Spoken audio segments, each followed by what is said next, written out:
ስማጆ እቺ ሴት ዛሬ እኔ እናንተን ለማጣላት ከሞከረች ነገ ለቤተሰብ አትመለስም።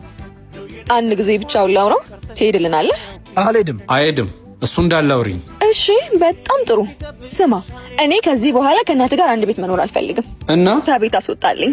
ቅድም አላልኩም ነበር? ወዴት ነው ማስወጣት? አላውቅም ብቻ ተከራይተላትም ቢሆን አስወጣልኝ። ግን ምን አይነት ድፍረትና ጭካኔ ነው ያለሽ? እርጉዝ መሆኔ እንዳትረሳሽ። ፍላጎቴን ሁሉ አሟላልኝ። ማለቴ ልጁ የምትፈልገው ከሆነ እኮ እምቢ ብልሽ ምን ልታረጊ?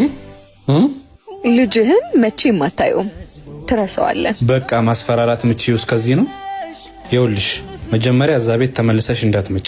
ሁለተኛ ልጁን ባላይ ይሻለኛል እናቴን ከማጣ። እኔ ደግሜ መውለድ እችላለሁ። እናት ግን አንድ ናት፣ ደግማ አትገኝ። የምርጫ ጉዳይ ከሆነ ካንቺም ከልጁም እናቴ ትሻለኛለች። ይዙ እንሂድ። እንጂ አንተ እኮ ነው እንዴ ነሽና አንተ እኮ ነው እያዋራ ያለሁት ማማዬ